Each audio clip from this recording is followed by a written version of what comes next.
신앙이나 삶을 수리형으로 사는 사람이 있고 또 반대로 정비형으로 사는 사람이 있습니다.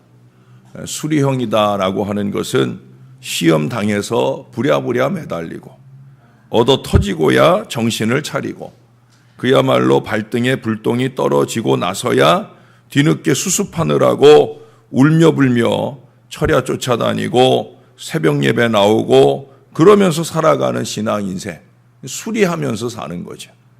그러다 보니 늘상 우거지상이고 기도보다는 사고를 먼저 쳐놓고 보는 이런 어리석은 인생을 살아가요. 하나님을 그저 고장난 자기 인생 뒷감당이나 하는 정비사로 생각을 하는 어리석은 인생입니다. 그 고장나고 사고친 마음으로 기도하니 또 그 기도도 그저 자기 본의적인 경향성을 벗어나지 못하고 그저 그의 나라와 그의 의를 구하는 기도를 생전해보지 못하고 사는 어리석은 인생을 삽니다. 그러나 정비형 신앙 인생을 사는 신앙인들이 있습니다. 그들은 달라요. 심야 기도나 새벽 예배를 문제가 있어서 나오는 게 아니에요. 미리미리 구하여 능력을 받고 미리미리 말씀 들어서 은혜를 저축해 놓았다가 사명이 맡겨지면 잘 감당하고 문제가 찾아오면 잘 해결하고 시험이 왔다가는 스스로 물러가는 견고함 속에 살아가는 거예요. 평소에 미리 저축해 놓은 영적 체력이 날마다 승리의 삶으로 이끌어 주는 것입니다. 언제든 쟁여놓은 화약에 기도의 불씨만 살짝 튀겨도 이내 승리를 향한 대단한 파괴력을 발휘합니다. 사단의 어떤 견고한 진도 다 부숴버리는 능력의 역사를 이루며 산다는 거예요. 사랑하는 여러분, 수리형 인생을 사시겠습니까? 정비형 신앙을 사시겠습니까? 여러분 모두가 정비형 신앙 인생이 다 되시기를 주님의 이름으로 축원합니다. 평탄할 때 더 기도하는 거예요. 은혜 충만할 때 더욱더 자세를 낮추고 말씀을 더 많이 받으시고 순종의 역사를 이어가는 믿음의 인생들이 다 되시기를 주님의 이름으로 축원합니다. 오늘 본문의 13절에 보면 북이스라엘이 나와요. 수리형 집단입니다. 일단 저질러 놓고 보는 거죠. 자기들 생각대로 계산대로 2배의 병력이니 반으로 나누어서 양쪽 방향으로 협공을 치면 이기겠다 생각하는 거예요. 전략은 나쁜 게 아니에요. 그러나 전쟁의 승리는 전략으로 되는 게 아니에요. 그것이 승리의 보장이 되지 않는단 말이죠. 14절에서 이와 대두적으로 객관적으로 볼 때는 심각한 난국에 처한 남유다 이 정비형 신앙 집단이 나오는 걸 봅니다. 이미 어제 본 대로 그들은 늘 예배하고 말씀에 순종하고 그렇게 늘 준비하고 정비하고 그런 삶을 통해 신앙을 미리미리 정비해 놓고 사는 그런 유다 사람들이었어요. 이제 앞뒤의 적병으로 곤란을 만났을 때 그들은 그 정비된 신앙을 기초로 최우선으로 한 게 뭐예요? 기도에 불씨를 붙이는 거예요. 기도의 불씨로 하나님의 도움을 청하고 있어요. 거기 보세요. 백성들은 여호와께 부르짖었고 제사장들은 나팔을 불었다. 이렇게 하나님의 도움을 청하는 거예요. 여러분 민수기 10장 9절에 보면 이런 말씀을 해요. 또 너희 땅에서 너희가 자기를 압박하는 대적을 치러 나갈 때에는 나팔을 크게 불지니 그리하면 너희 하나님 여호와가 너희를 기억하고 너희를 너희의 대적에게서 구원하시리라. 할렐루야. 이 말씀 그대로 하는 거예요. 말씀이 딱 무장되어 있으니까 평소에 무장되어 있는 그 말씀을 기초로 이처럼 양쪽으로 압박을 당할 때 말씀대로 하는 거예요. 백성들은 하나님께 기도하고 제사장들은 나팔을 크게 울려 부는 거예요. 그럴 때 하나님께서 약속대로 역사를 주시잖아요. 전쟁의 결과를 보세요. 15절부터 보면 유다 사람이 소리 지르매 유다 사람이 소리 지를 때 하나님이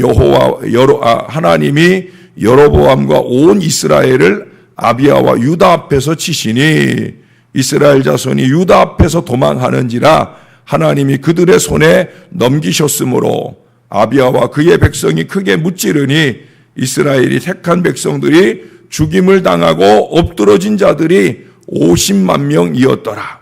자, 여러분들이 18절을 한번 읽어보세요. 시작.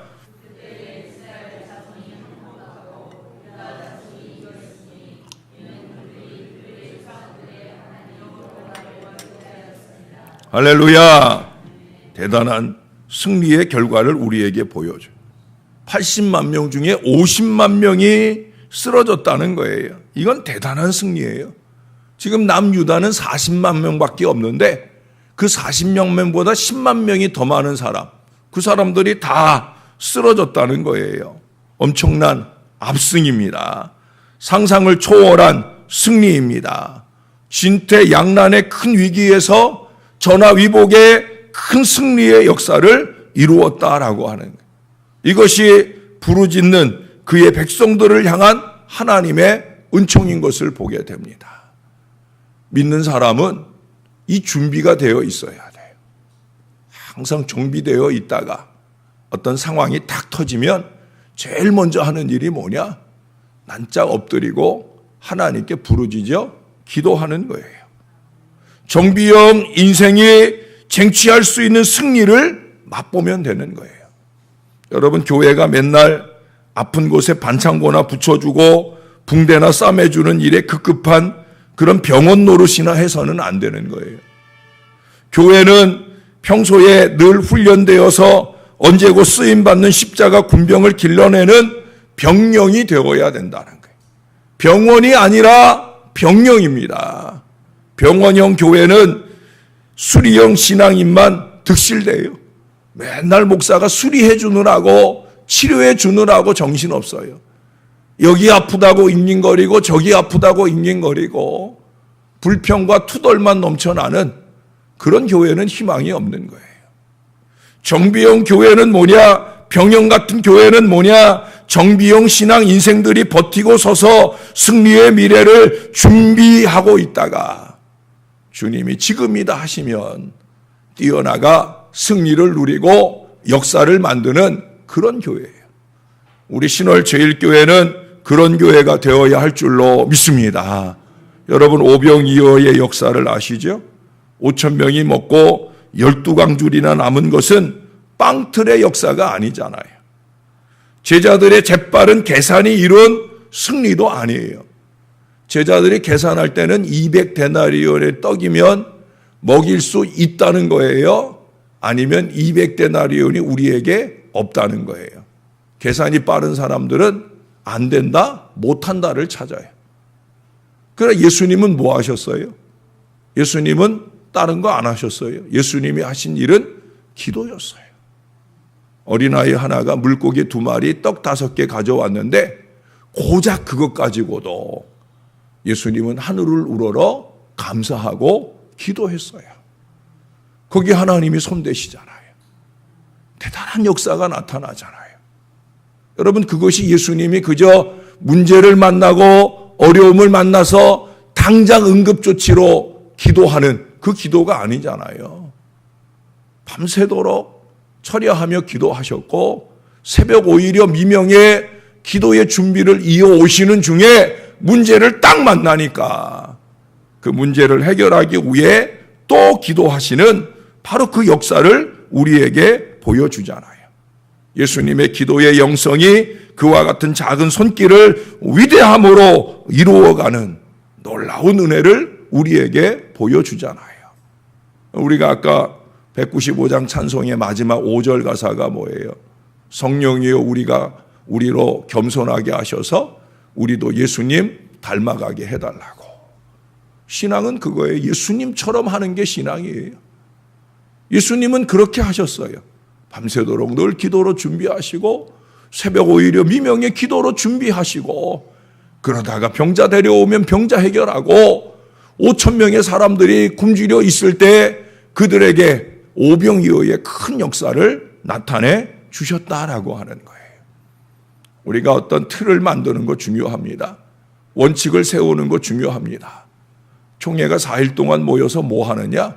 대부분 하는 일이 원칙을 만들고 틀을 만드는 거예요. 그럼 뭐 해요? 거기에 기도가 없고 거기에 신령함이 부족하면 맨날 쌈박질만 하는 거예요. 틀을 만들고 원칙을 만들면 지키기 위한 것이고 믿는 사람들이 그것을 지켜내기 위해 필요한 게 뭐냐? 바로 기도를 통해 성령이 이끌어 주시는 역사와 은혜를 만들어 가는 거예요. 저와 여러분들이 크고 작은 많은 계획들을 세워가고 그 일들을 이루어 주시는 하나님의 은혜를 바랄 때 그것이 기도 없으면 안 되는 거예요. 교회는 기도하는 곳이어야 하고 기도로 준비되어야 하는 거예요. 기도하는 양만큼 하나님의 역사가 나타나게 될 줄로 믿습니다. 말하는 걸로 일을 만드는 게 아니에요. 말만 많으면 배만 고파요. 전 말 많이 해봐서 알아요. 전 배가 자주 고파요. 금요일 저녁에도 집회 끝나고 나면 반드시 우리 아내 얼굴만 딱 쳐다봐도 우리 아내가 딱 대령을 해줘요. 어제도 옥수수 커다란 거 하나 잘 먹고 잤어요. 말만 많으면 배가 고파요. 그러나 기도가 많으면 역사가 일어날 줄로 믿습니다. 훌륭한 계획도 원칙도 중요하지만 뜨겁고 간절한 기도가 더욱더 힘이 있는 거예요. 우리를 승리의 미래로 이끄시는 성령께서는 우리의 불완전한 이제 구태가 된 왕년의 그 고정관념에 묶이시는 분이 절대 아니셔요. 여러분 사도행전 10장에 보면 베드로를 이방인 고넬료에게 이끄시는 성령의 역사도 바로 그런 흐름을 우리에게 보여주잖아요. 베드로 안에 있는 고정관념은 뭐예요? 그가 평생토록 그때까지 해왔던 사고방식은 뭐예요? 부정한 것은 먹지 않는다. 이방인 근처에는 어실되지 않는다. 하물며 이방인의 집에 들어간다? 그건 당치도 않은 얘기다. 그게 그가 쌓아온 고정관념이요 틀이었어요. 그러나 예수님은 이방인을 향한 복음의 역사를 위해 그에게 말씀하시잖아요. 가라. 들어가라. 내가 너에게 부어주는 하나님의 말씀을 전하라. 베드로는 그 성령의 지도하심을 따라요. 하나님 유대인은 그런 법이 없어요 라고 말하지 않아요. 하나님 나는 할 수 없어요 라고 말하지 않아요. 성령의 지도하심을 따라요. 그리고 놀라운 복음의 역사를 고넬료와 그 가운데 임한 사람들 가운데 임하게 하는 놀라운 역사를 나타내는 걸 봅니다. 어떻게 그게 가능했어요? 그가 기도 시간에 하나님 앞에 무릎 꿇고 기도하는 이 정비형 신앙의 역사를 늘 가지고 있었기에 성령의 지도하심을 깨달을 수 있었고 그 성령의 지도하심을 따라 위대한 역사를 펼쳐가게 되었다는 거예요. 사도행전 16장에도 바울이 나오잖아요. 이 바울의 원래 계획이나 목표는 뭐예요? 아시아로 가려고 하는 거예요. 그러나 자기가 하는 계획대로 가려지는 게 아니잖아요. 그 말씀에 보면은 성령은 그 길을 막아요. 무시아에서 비두니아로 가려는데 성령이 허락하지 않아요. 그럼 못 가는 거예요. 그래서 마케도냐로 가게 되잖아요. 그래서 놀라운 복음의 역사를 이루는 첫 성 바로 빌립보에 이르게 되잖아요. 루디아를 만나고 루디아의 집에 교회를 시작하고 거기서 위대한 빌립보 교회가 탄생하고 그것을 전초기지로 해서 그 유럽 전 지역에 복음의 큰 역사가 확장되는 은혜를 누리게 돼요. 빌립보 교회의 강력한 후원은 바울의 선교와 옥고에 큰 도움이 되었음을 그 뒤에 알 수가 있어요. 그것이 성령이 하시는 일이에요. 사람이 하는 일은 얄팍하게 코앞만 보고 코앞에 계획을 세우고 그것을 이루는 것으로 끝나지만 하나님은 그러지 않아요.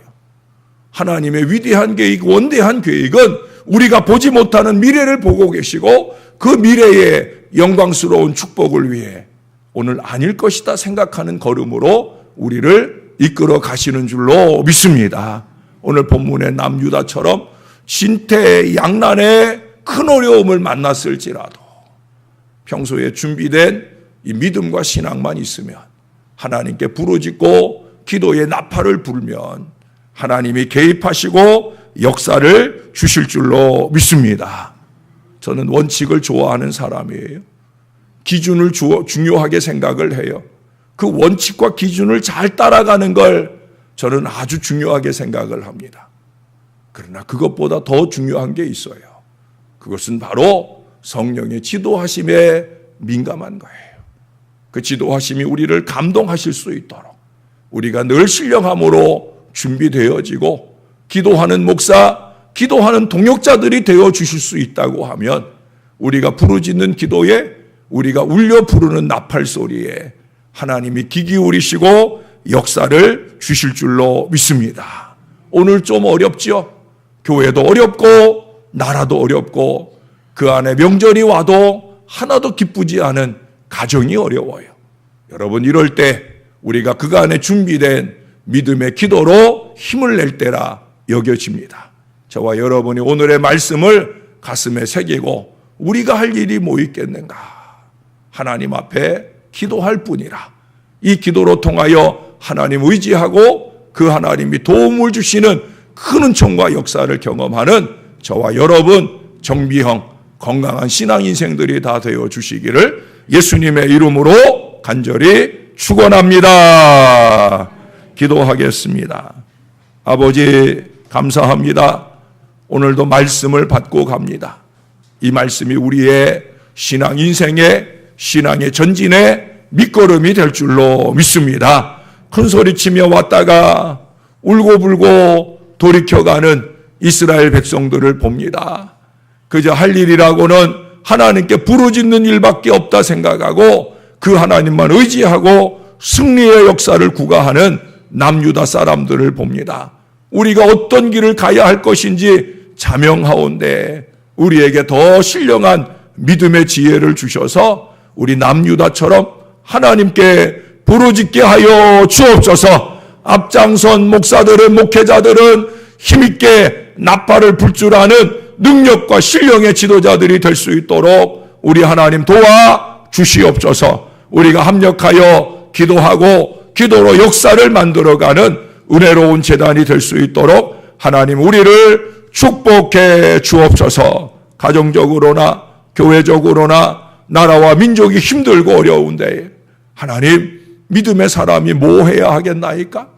기도의 자리를 찾아야 할 줄로 믿습니다. 예배의 자리를 찾아야 할 줄로 믿습니다. 말씀을 부여잡고 승리 역사를 열어가는 비결을 이 말씀 속에 체득해 가야 할 줄로 믿습니다. 이 은혜가 저와 모든 주의 자녀들에게 넘치게 하여 주옵소서. 우리 교회 가운데도 오병이어의 위대한 역사를 경험할 하늘의 은혜가 임하게 하여 주옵소서. 우리가 가진 것 없지만 5,000명의 사람들을 먹이고도 남을 만한 능력의 재단 이룰 수 있도록 주여 우리를 도와 주옵소서. 물고기 2마리, 떡 5개를 섬기고 헌신할 하나님의 사람들이 많이 세워지는 능력의 재단 될 수 있도록 주여 우리를 도와 주시옵소서. 은혜를 베풀어 주옵소서. 이 백성들이 승리를 누릴 수 있도록 하나님이여 함께하여 주시옵소서.